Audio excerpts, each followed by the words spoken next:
You're listening to the Beer O'Clock Show. You're listening to the Beer O'Clock Show.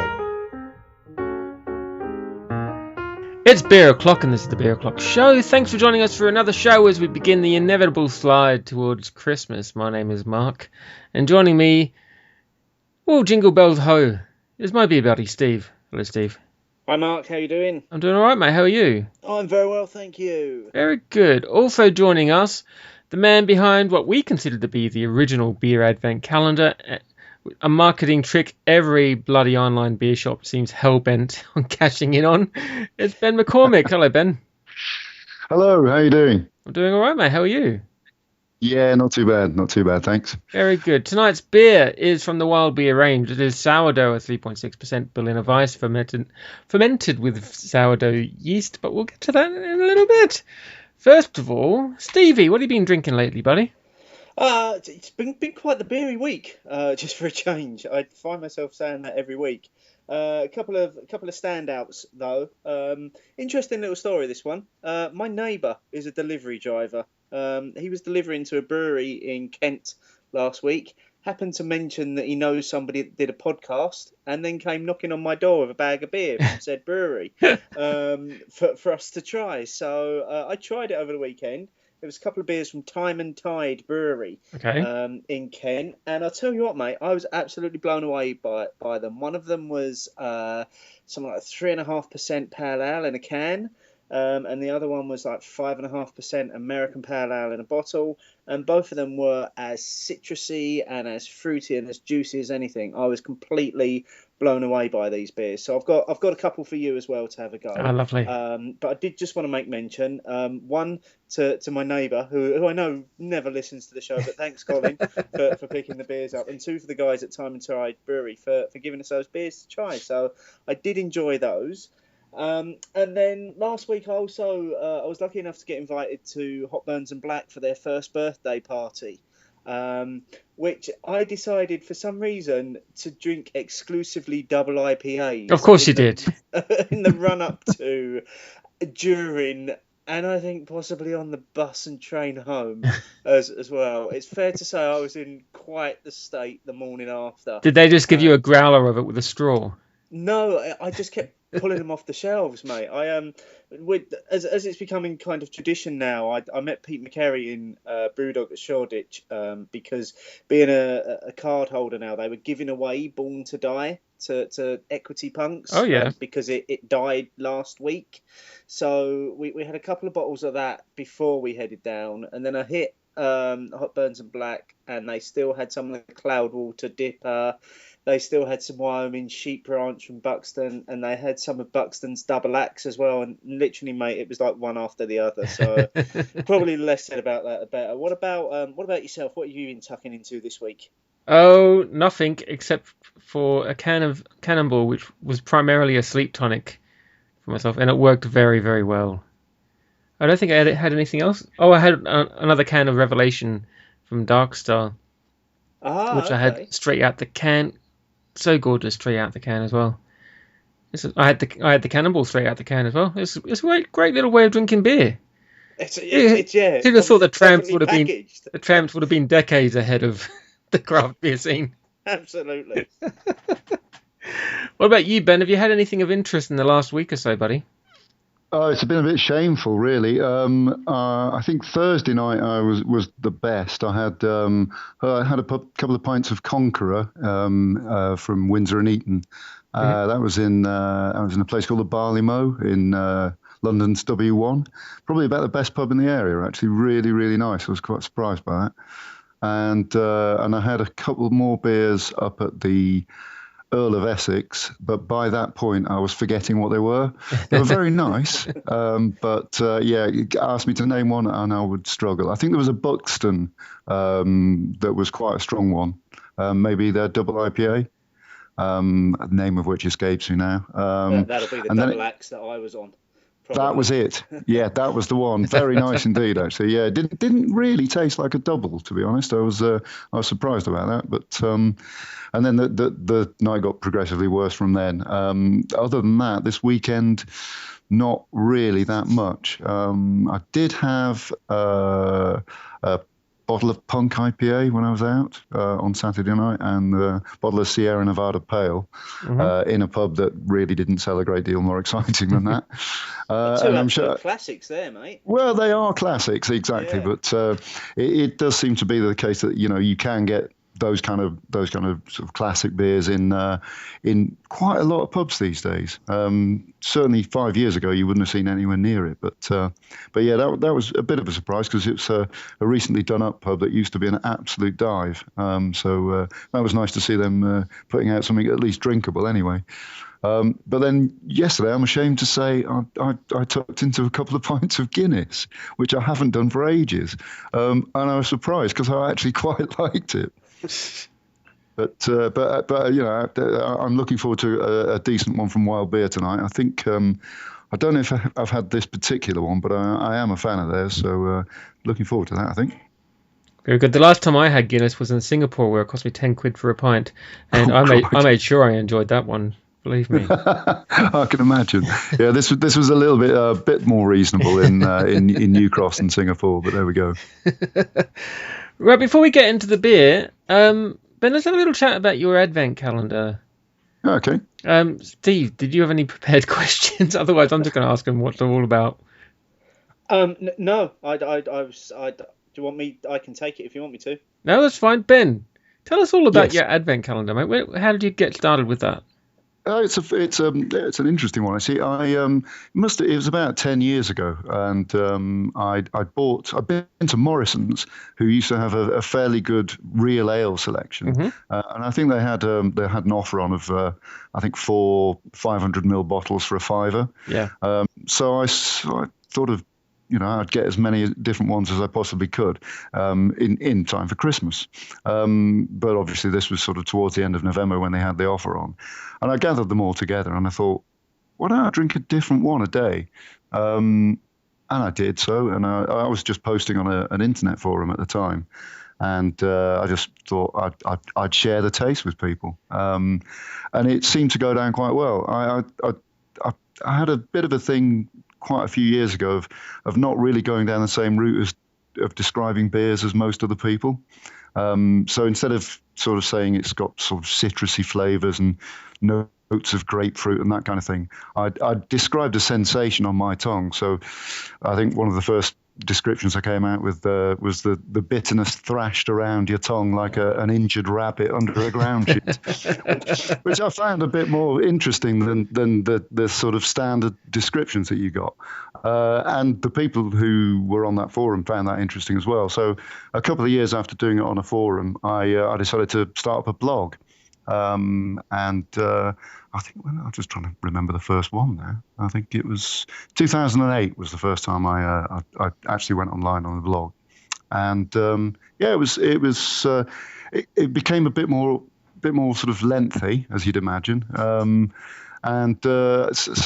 After filling in the beer descriptions, I'd do a little sort of introduction about how my day had gone, or whether there was anything particularly interesting about the beer, or the circumstance in which I drank it. But then over the years it started to evolve into something more of a bit of a December diary for me, a dipsomaniac December diary, if you like. Very much more about how my day's been, and how much I had the night before, and how little I'm looking forward to opening another beer and writing about it, really. But that's kind of how it's developed. So yeah, this is the 10th year, and I'm almost considering it being the last one for at least a year. I think I probably need a year off. And there's an awful lot of them out there now. It seems to be like everyone's doing a beer advent calendar. Yeah. I walked past a pub the other day and they were doing one, and I just thought, oh no, it's gone now. It's over. Well, we'll come on to that a little bit later, Ben, because with this week's hot topic is all about the rise of the commercial advent calendar. So hold on to your thoughts. Knowing that you were going to be on the show, I thought I'd prime that one for you. So hold on to your thoughts around that until then. Now, okay. I'm right in saying here that the beer that we're doing with you today should be number 4 on your advent calendar for this year. Is it not? It is indeed, yes. It is beer number 4, 4th of December's beer. So, yeah, a nice Friday night tipple. Very good. Well, let's get into that before we get to the news, and we can start sopping it. Yeah, that sounds a plan. It might be quite good to get Ben to introduce it as well, seeing as he actually selected this beer for us. Go on then, Ben. Okay, this is a wild beer sourdough, sourdough culture and oak barrel fermentation, he says, reading the label. It looks like it's a collaboration between the Hobbs House Bakery and Bristol's Wild Beer Company. Berliner Weiss, as you say. I'm very keen on these. I was told, actually, that the Germans don't drink it like this. They add a bit of syrup to it to take away the bitter, sort of sour flavour. But I don't know. I think I prefer it without, actually. I've become a bit of a fan of sours over the last couple of years. Yeah, me too. I'm looking forward to this. Let me just open it up and see. And Ben, is your whole calendar sour this year? It was going to be, but I couldn't source enough to fill out the whole 24. So what I did, I thought I'd make it sweet and sour. So not particularly sweet. So I've gone for sort of milk stouts and that kind of thing. So the maltier end of the spectrum, and then sours. So it kind of reflects the Advent calendar, actually, because some days I'm really enthusiastic about it, and other days I feel dreadful and I just don't want to go near a beer at all. So I thought it might be quite nice to reflect that in the beer choices this year. Right, let's have a drink of it then, shall we? Yeah. Mine's absolutely crackling away in the glass. It's so lively. So effervescent. It's just the bubbles are just like flying off of the bottom of the glass up the side of it. It's just waiting to be drunk. This is. Yeah, it's got a lovely sour, wheaty nose on it. Yeah. Oh. It's going right up my nose, the bubbles. But they haven't even drunk it yet. Yeah, I can hear it. I'm at least a foot away, actually. It's, Let's get stuck in, shall we? Right. Cheers, guys. Cheers. Okay, cheers. Oh, now that's a drinkable beer. Oh my. Yeah. Yeah. Oh, that works, doesn't it? Yeah, that's exactly what I was expecting. Possibly not as sharp as I was expecting, actually. No, it is but it's quite nice and gentle on the tongue, if you like, before you get the final sting, I think. Yeah, it's not that chest stripping, indigestion inducing sourness that you can sometimes get from this sort of style of beer. No, definitely not. No. A bit more subtle than that, actually. Yeah, there's a nice sweetness kind of tempering the lemony bit a little. There is quite a bit of lemon in there, though, isn't there? Mm. Do they use lemon rind at some point in the process? I don't know. Look, it's quite a detailed description on the bottle. It's not that I've got the time to read that right now. Yeah, so no, nothing about lemon. Nothing about lemon. Just the use of the sourdough yeast from the Hobbs House Bakery, and then the oak fermentation, 4 months in the barrel, continue to evolve and develop in the bottle. So it even says on here it isn't harsh, and it's the low alcohol makes the perfect brunch beer. So yeah, I would agree with that on the bottle. I think this is something that you could drink an awful lot of, actually. I think I had a version of it at the Indie Man Beer Con earlier this year, and it was one of those, I could drink this all night. And if there hadn't been anything else, I would have carried on drinking it all night, and I wouldn't have been dissatisfied either, actually. It was a delicious drop up there, and it's coming out well out of the bottle. Yeah, it's pouring really nicely. There's, like Steve was saying, it's very, very active when it comes out, and immediately you're getting a big waft of juicy lemon up your nose when you're sniffing it with that I wouldn't say it's very subtle, but it's not overpowering yeasty notes to it as well, but incredibly drinkable. Oh God, yeah. I mean, I'm halfway through this already. It's one of those that it isn't touching the sides really at all. I wish I'd bought some more. Actually, that's it's often the way these days. But yeah, that's a terrific beer. Yeah. Steve, shall we get into some news, mate?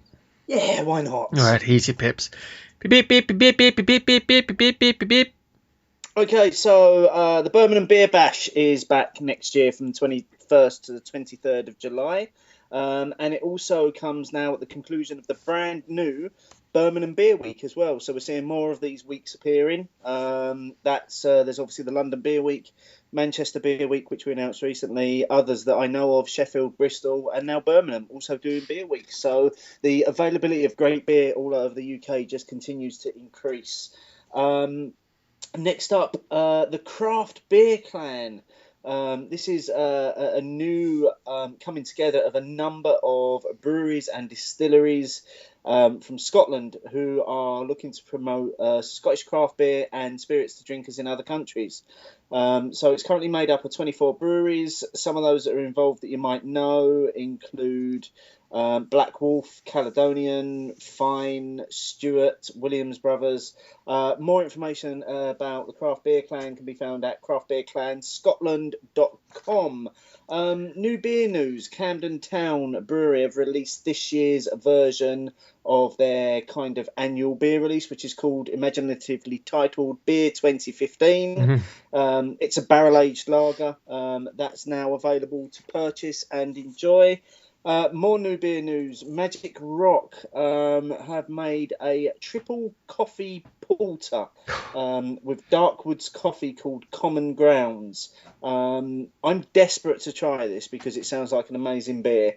There's information on the Magic Rock website about it. If you just go to magicrockbrewing.com and then head to their blog, you can read all about the Common Grounds triple coffee porter.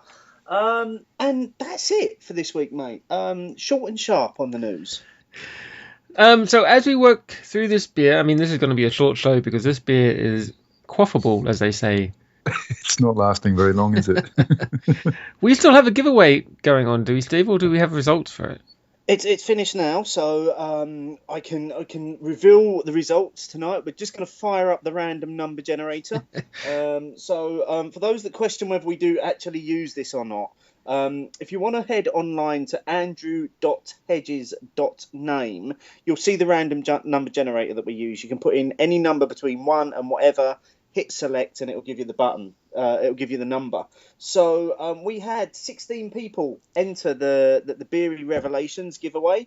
Everybody's been randomly allocated a number from 1 to 16, and I'm just going to hit the randomize me button on the random number generator, and that gives us number 4. So going down my list, that is Martin Oates at MJP 0007. His Beery Revelation was Thornbridge Jaipur on the 9th of March 2011. Quite a lot of Jaipurs in the Beery Revelations, quite a lot of punks in there. So Martin, congratulations, well done. The 6-pack of Dark Star Revelation will be heading your way. Have you got an Instagram of the week, buddy? Yeah, sorry, I was just enjoying some more of that there. New winner this week for the Instagram of the week. First time winner, and you are going to love this name, mate, honestly. This is courtesy of Hackney_beer_wanker. Was just an incredible picture of a can of 4 pure beer in amongst some wintry twigs. That's linked through to in tonight's show notes. It's on our Instagram feed. So Hackney_beer_wanker is going to get a great big empty box of nothing heading his way because he is this week's prize winner. And if you want to have a go at winning your own massive box of nothing, put your picture up on Instagram, use the hashtag cheers guys, and if it catches my eye, I will make sure you get said big box of nothing in time for Christmas. Very good. Now, been moving this along a little bit because we have a hot topic which may have quite a discussion around it. Yes, quite possibly. So obviously knowing that Ben was coming on the show tonight, in fact knowing that Ben's been coming on this show for probably the best part of a year now, because we did start discussing this just after last Christmas, kind of wanted to get people's views on beer advent calendars and how everybody seems to now be doing them. So you can't move online for one of the big online suppliers saying, "Oh, have our beer advent calendar, the 24 beers, and all the rest of it." So this week we simply asked people in Hot Topic, beer advent calendars, will you buy one or will you make your own? So those coming out in favour of buying one were saying, so Nick Plain, the Mighty Jag, he likes the idea, but you need the trust in the retailer to put together a good selection. He's never done one himself because of that reason. Miles Lambert, our number one fan, bought a box. He likes the unknown element and the surprise of what each day's beer is. He'll decide whether it's been good value or not once he's seen the quality of the beers. Bob Maxfield, at Bob Maxfield, could be a good idea to introduce others to a great variety of beers, a tool for evangelism, if you will. And then finally, Optimus Tanline at Sparky Wright just sent us a picture of his Mikella beer advent calendar box, simply with the hashtag 2 more sleeps. So they were the people that were kind of advocating and supporting the idea of purchasing an online beer calendar. And then we had a few people talking about making their own. So son of a gun, you're not going to get something that you haven't drunk before in a beer advent calendar, so it's best to make your own. Do it 12 beers of Christmas style. Paul Grant at Can I Get a Pee? Last year I was totally winged it night to night. It was fun and it's a fun way to actually work through the beers that you might have stored up in the cupboard without knowing it. Julie O'Grady says she prefers to make her own. That way she knows there will be no sin of wasted, unliked beer. Wayne, the Irish beer snob, he's made his own, all stouts, porters, impy stouts, and one wild card thrown in. And then finally, Mark Johnson, at Mark N. Johnson, having done them for 3 years now, he can say that they're actually pretty difficult to see through because you have to drink every day for 24 days. And at such a social time of the year, it's finding time to fit it in. So those were people's views online. We did our poll again. 86% of people said they'd rather make their own. Ben, let's hear your views, mate. You are the original beer advent calendar, pretty much. Oh, I'm glad someone recognises that. Absolutely. While there's never an original idea out there, I kind of think that I think when I started doing this, there wasn't even if you search for it on Google, you couldn't find it. It was one of those Google whack kind of things. So I think I probably came out with it originally. Someone else might have been doing something somewhere else without putting it on the internet. I'm not really sure, but yeah, I'd say so. So it must get to you sometimes to see how commercial they've now become in that 10 years. I mean last year seemed to be almost the tipping point, but this year things seem to have gone ballistic. It seems to be that the World and his wife are trying to sell some sort of beer advent calendar. Yep, it does. I mean, you can look at it in two ways. I mean, a long time ago, I was discussing with people how, wouldn't it be a great idea to sort of, maybe sell one, put some beers, curate one and put it online. And we did some costing and thought, no one's going to pay 75 quid for a crate of beer. It's just outrageous. And now you look online and they're going selling out at that very price. So 75 quid for a box of beer. Exactly. So yeah. And I mean, partly I'm kicking myself for not having followed it through and not really sort of got in touch with the people who might have been able to help make it happen. But another way of looking at it is clearly people saw that I was doing it and thought, that's a great idea. Why don't we sell one? Which in a way is flattering, really. But yeah, I do wish I'd done it myself. I might have been a richer man than I currently am. But going back to the last point on the I think it was the internet comments that you got. Yes, Mark Johnson. It's very, very difficult to follow it through. I think I've probably only done a beer a day twice. And followed it through. There's been years where I've just not been able to do it and had to catch up the next day. Or it's one beer a day sounds really easy, but it's really not. Christmas parties are coming up. You're going out meeting friends just before Christmas. Sometimes you're out until late on. the last thing you want to do when you get back is crack a beer open, especially an imperial stout of 12%, drink it, and then write 500 words about it. It's not really as easy as people think it is. I mean, most people aren't going to be writing about it; they're just going to be drinking it. But it's not an easy task. So. If anyone has bought a commercial one out there, good luck with it. It's not as easy as you think. Yeah, I mean, I do the 12 beers of Christmas, which is 12 days, and that started off a few years, it was literally something that, probably much like yourself, I wanted to do for myself. It was traditionally a point where I'd start around the time that I was finishing work for the year. Drink a day of beer up until New Year's Eve, and then normally I generally take a few weeks off during January. So it seemed like quite a nice thing to do. And I remember doing that for the first year and getting to about day 9 or 10 and thinking, I just don't want to drink today. I can't carry on with this. And that's kind of obviously built in popularity, and a few people get involved with what we do now. But I've never ever thought of commercializing it. For me, it's just a way of engaging the community in some kind of drink along every day type activity, and it's a lot of fun. But sometimes I must admit it does.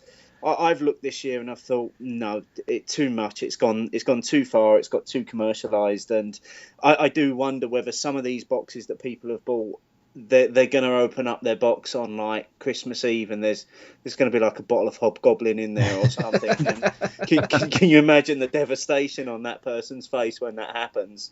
So Mark, what are your views on this, mate? Well, I'm not someone who's ever going to do an beer advent box, because no, I don't imagine that you are, mate. No, to be honest with you, because at the rate I drink beers, you know me, Steve, I can go the entire week between shows without drinking any beer. So an advent box would last me a good couple of years, I would think. I think, like some of the comments from Twitter said, that it's a good way to get a curated box of beer, especially for people who perhaps don't have the inclination to curate a selection themselves, or don't have the local selection that they can get to. It's a pretty good way of doing it. But this year is just mental. I mean, before we started recording, I decided I was going to Google beer advent calendar, thinking Ben's site would come right up the top. And no, everyone's doing one. It's just ridiculous. I'm not a big fan of over commercialization, Steve, as you know. But it swings and roundabouts, as they say.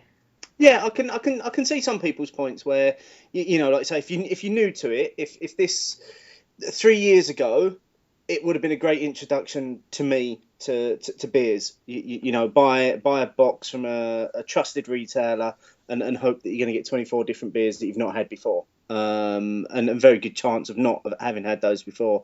And if taking like Sparky's example tonight as well, that he's bought a beer advent calendar from Michela, so you're pretty much guaranteed you're going to get 24 fairly decent beers there. So that's probably a good investment. But I'm still going to crack on with my 12 beers of Christmas, and I'm going to self-select those beers, and I kind of build that selection over a year, and I've got bottles upstairs that have been aging now for a year, 2 years, that I might drink in 3 or 4 years' time when the time takes me. So it's horses for courses, mate. So I don't think anybody's right or wrong with this one, but there will be another hot topic along next week for everybody to get involved in. Indeed. So any final comments on this sourdough from Wild Beer, guys? I thought let's let Ben have the final say on his beer for day 4 of his calendar.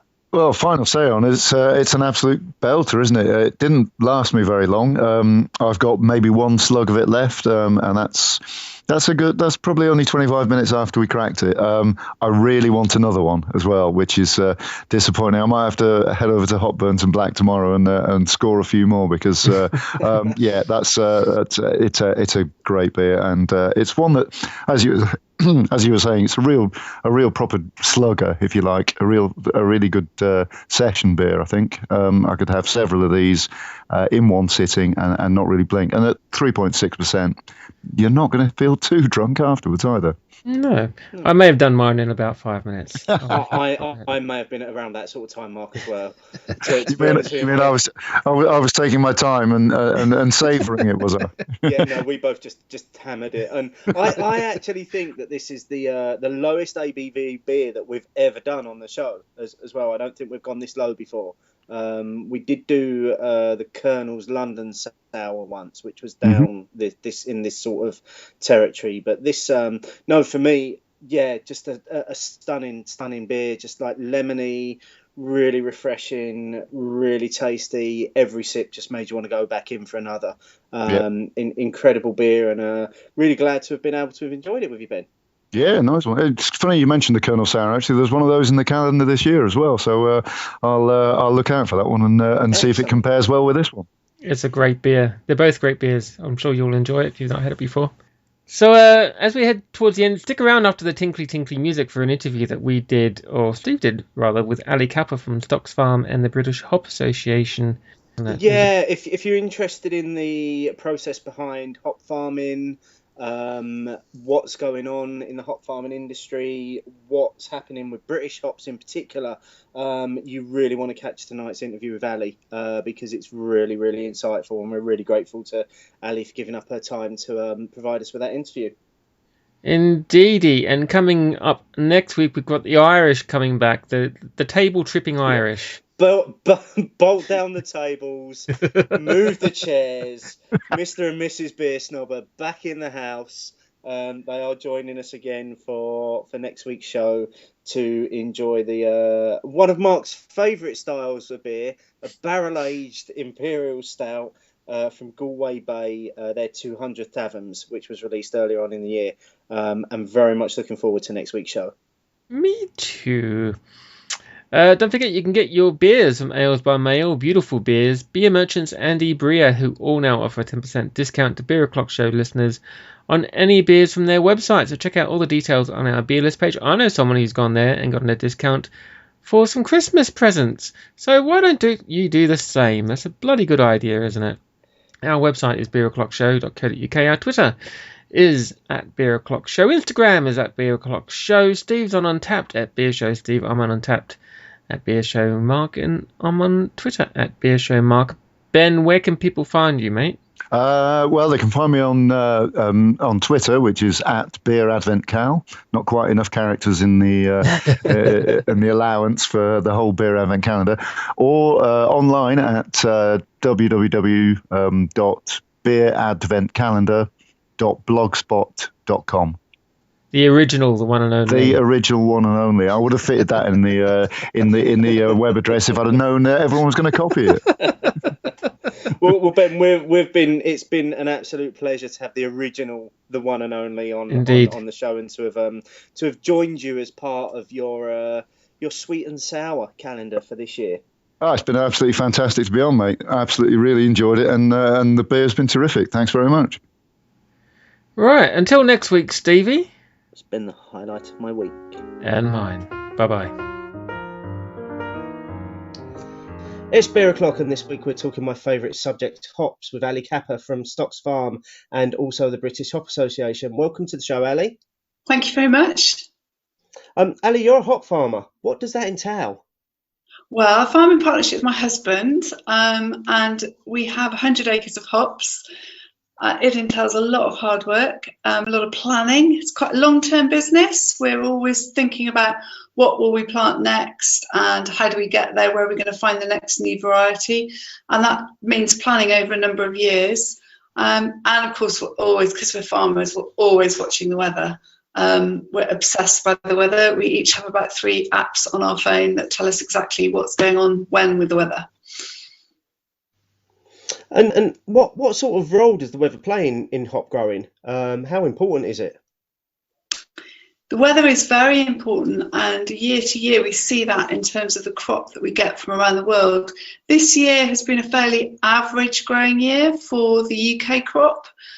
We had quite a late start, so that means we've got a shorter growing season because the spring was a bit late.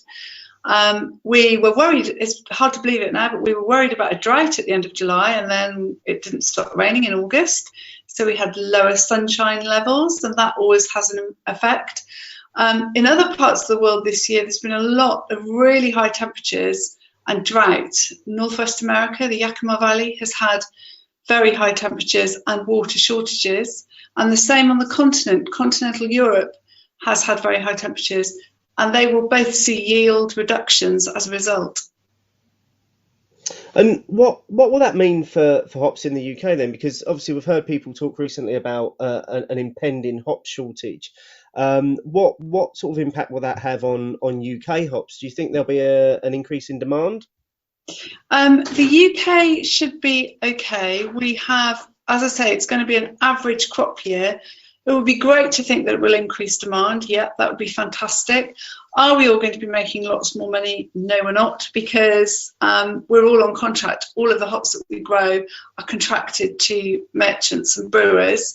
If there is surplus above a contract, then there will be opportunities there if brewers choose to buy those instead of, to try and fill up where there's a shortage elsewhere. That's my husband just walking past us. But he's clearly not staying. So you mentioned at the start there that you're actually in a farming partnership with your husband. You've got Stocks Farm, which is one of a number of hop farms in the UK. How many hop farms would you say are in the UK at the moment? There's just over 50 in the UK. And actually there's only, believe it or not, there's only 50 in America. So everybody worries that 50 in the UK is a very small number, but actually in other parts of the world, it's also a small industry. So yeah, we're one of 50. Okay, so tell us a little bit about what the setup that you've got there. What's Stocks Farm all about? Well, we have hops, which we grow on both the tall and the low trellis system. That was a system that was designed about 20 years ago. It was more mechanized, and the idea is that the hops grow to a lower height so that we can harvest them mechanically in the field. And the hop varieties that grow on that system are First Gold, Sovereign, and the new and latest one is Endeavour, which is really exciting. It's a daughter of Cascade, and it's got the same citrus notes as Cascade, but also some lovely summer fruit flavours. And then we also grow on the tall system, and we grow 6 varieties. I'll see if I can remember them all. Goldings, Phoenix, Bramling Cross, Pilgrim, Jester, which is a brand new one out of the Charles Fairham Development Programme. So that's a brand new variety. And there's one more, Target, which is, again, a lovely highish alpha hop with wonderful sage, piney, resinous aromas. Okay, so for someone like me that's completely ignorant when it comes to the garden, I mean, I can't even grow sort of like weeds in my garden. What's the difference between the low and the high trellises? What does that do for the hops? So the traditional tall high trellis hops are as they grow all over the world, and they grow to between 5 and 7 meters depending on where you are in the world. The low trellis hops grow to about 2 meters, so big height difference. The tall hops, you have to create the structure for them to grow up every year. So we call that stringing the yard. So we go through by hand, and this is the same all over the world, every spring, and we create the string structures for the hops to grow up. On this farm of 100 acres, we have about 7 people, and that takes them about 4 weeks.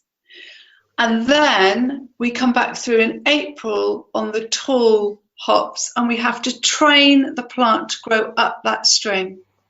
The difference between the tall and the low trellis is that on the low trellis, we have, first of all, we've bred the plant to be shorter. Secondly, it has a mesh to grow up.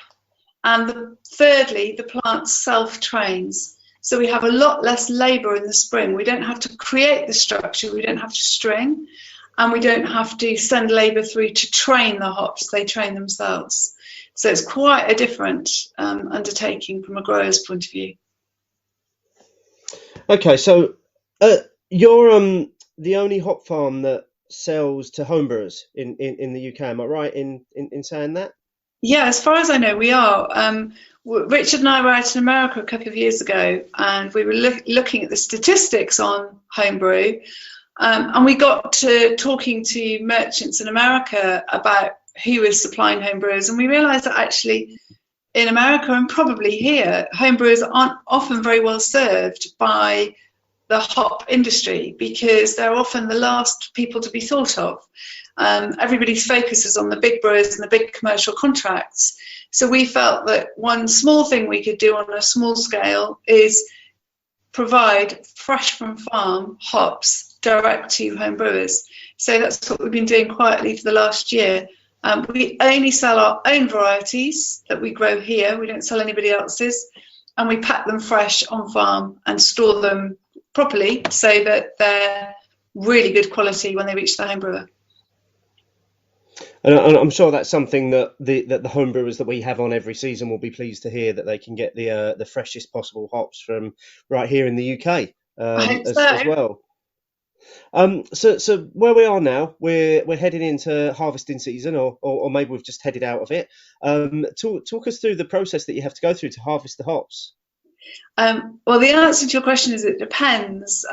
Today we're on the 21st of September. It depends on where you are. Some farms have finished. We've got about another 10 or maybe 14 days to go.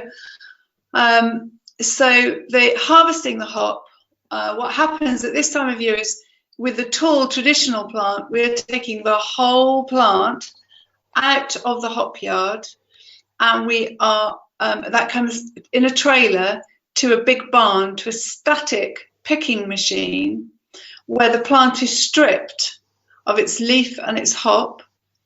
And then we have a big machine that separates the leaf from the hop, because the brewer doesn't want anything apart from that very magic hop flour. That's where all the magic ingredients are. So there's a lot of work to separate everything else away from the hop. And then we have to dry the hop so that it will store. If we don't dry it, it will just compost. Brewers do love it's what's called a green hop or a fresh hop, because obviously you can make that green hop beer, that fresh hop beer. In America, I think they call that harvest beer. We do have some that go off for that. But the majority of our crop is dried. So then we are drying for 6 to 8 hours at a temperature of 120 degrees Fahrenheit, about 60 degrees Celsius. And we're drying the hops for 6 to 8 hours, down from 85% moisture to about 11% moisture. And once they're dry, we condition them and bale them. And they leave our farm in 60 kilo bales. They've got big bales. And then they leave and go either to the merchant to be pelleted or packed down into smaller packs, or they may even go direct to the brewer. In some of the cases of the bigger brewers, the bales will go direct to the brewer, to their own stores. So we're seeing a bit of a resurgence in using British hops in beers at the moment. They're becoming ever more popular again. Why do you think this is? I'm really pleased to hear you say that. I've been working really hard for the last 3 years on trying to change the conversation about British hops. So we now have a website with all the factual information, all the analytics that a brewer might need. So I guess we've stopped hiding in the warehouse, and we've just got up very quietly on top of the warehouse roof, and we started shouting from the rooftops a bit more about what we do.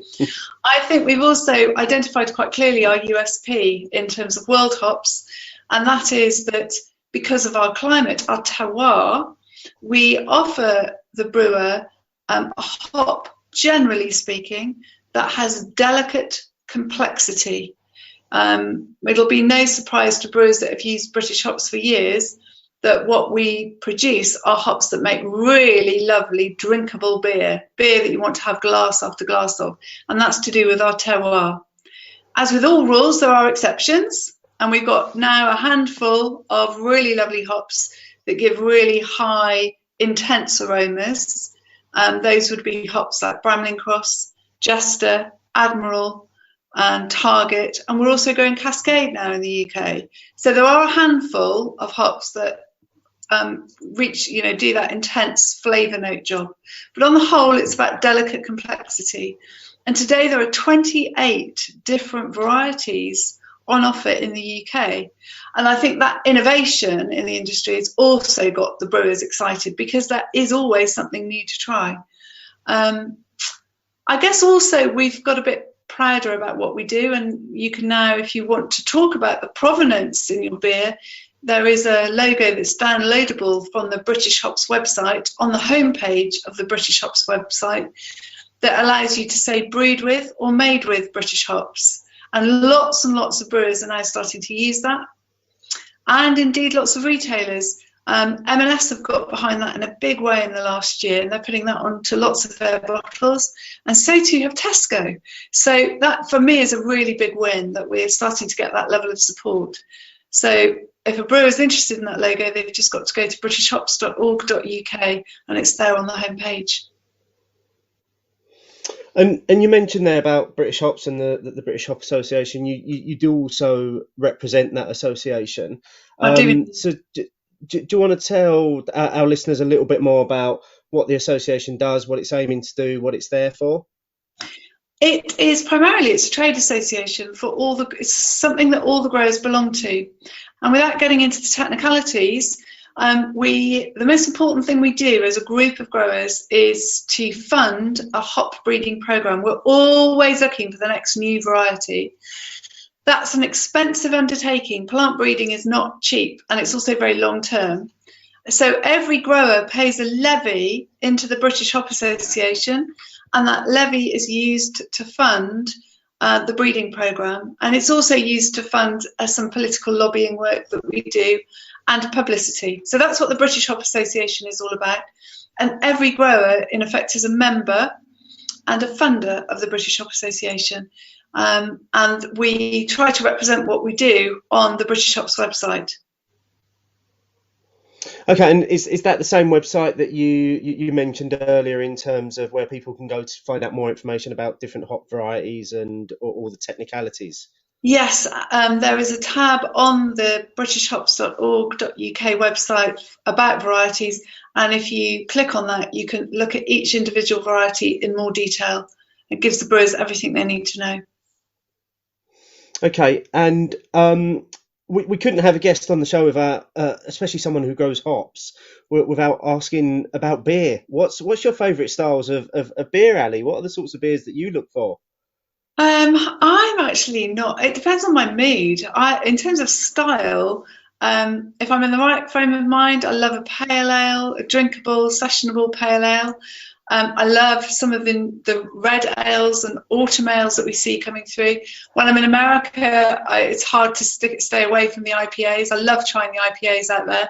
I discovered a new term when I was at the Craft Brewers Conference this year, and that was an ISA. And when I asked, of course, the answer was an India Session Ale. So I guess that's a bit like a pale ale is here. I don't know. It's the Americans creating new terms. And actually, I quite like a porter or a stout, a really good porter or stout. So that might be because I'm half Irish, and in my youth I did spend quite a lot of time drinking Guinness. So I think my repertoire is quite broad, and I love some of the sweet, interesting beers that are being produced now. And there are so many lovely styles, and that's the really exciting thing about beer, is there's just so much choice. Please don't ask me which is my favourite beer, because I've got too many to list, and I don't want to upset anybody either. That's fine. We stopped asking people what their favourite beer was a long time ago, when people used to just climb right up on the fence and refuse to answer it. Looking forward, what's the next big thing on the horizon? Do you think next year? What's the big hop that everybody's going to be using? I think it's going to be Jester. Actually, we grow Jester here at the farm. We're one of 2 growers. Next year there's going to be about 3 or 4 growers, and everybody's very excited about it. It's gone into a beer that Adnams have made for M&S, It went into a beer that a couple of other brewers have made for seasonals, and the excitement is kicking off in America about it as well. So I think watch this space, but I think Justa will be the big news story from the UK for the next couple of years. Okay, well, listen, Ali, it's been fantastic having you on the show. You just tell listeners where they can find out more information about Stocks Farm. The website for Stocks Farm is stocksfarm.net. And that's obviously for homebrewers that listen into the show as well. That's the same place where they can go to access the hops that you sell to them? Absolutely. They just need to click on the Buy Homebrewing tab on the website. Okay, well, brilliant. As I say, thank you very much for your time, Ali. It's been really interesting talking to you. And hopefully, I'd like to have you back on the show again in the future to talk hops again. So hopefully you'll come back again. Brilliant. Thank you very much. Thank you.